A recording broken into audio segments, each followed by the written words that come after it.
Hi, this is the Reverend Jackie from the United Parish and Rector at St Andrew's in Chinnor. And in Chinnor this week, we've witnessed and experienced a great tragedy. The sudden and shocking deaths of Zoe, Phoebe, Simeon and Amelia have shaken us all. And we haven't needed it being in the news headlines to tell us just how awful this is. There have been things about this tragedy that have hit me personally really hard. Things like thinking about how Josh Powell has to rebuild his life without his wife and 3 of his gorgeous children. Thinking about how baby Penny has to grow up without her mummy looking after her and her brother and sisters looking out for her. Thinking about the trauma the emergency services and hospital staff must have experienced that night. Seeing the sheer devastation and pain in the faces of our friends from the community church. Being aware that many young children in the village lost some of their innocence this week when they were told that their friends had died. Friends that they went to nursery with, to school with, to birthday parties, to football, to ballet, to church. It is just so unfair and so cruel. You may have experienced similar to me or something completely different.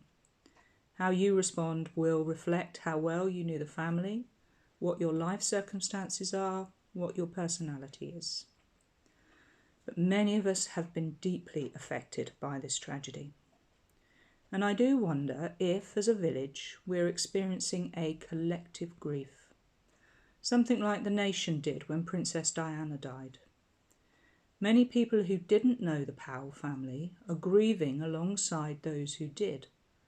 It seems that this heartbreaking, gut-wrenching tragedy has opened up something inside many of us, and we are experiencing great sorrow, along with realizing just how very fragile life is. There's a question hovering around about how could God let this kind of thing happen? My response to that question is that I don't believe that God is the master manipulator of the world. Life in all its glory and mess plays itself out. God isn't moving us around like chess pieces. I believe in a God who loves and cherishes us all deeply. Through the life of Jesus, we know that God suffers alongside us. God knows and feels our pain. God knows and feels all of our pain. And God longs for us to open our hearts to him and to pour out all that grief and sorrow, so that the love of God can comfort us and maybe even bring us some peace. This doesn't mean that the pain goes away, but God's love in our hearts can be a source of courage and strength. Tomorrow evening, Monday at 8 p.m, as a village, we're going to stand on our doorsteps one more time, and there will be 1 minute silence for Zoe, Phoebe, Simeon and Amelia.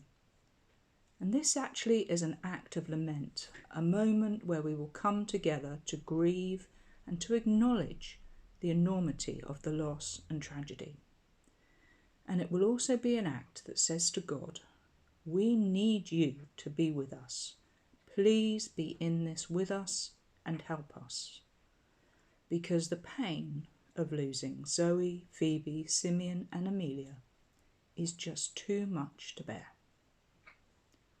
Amen.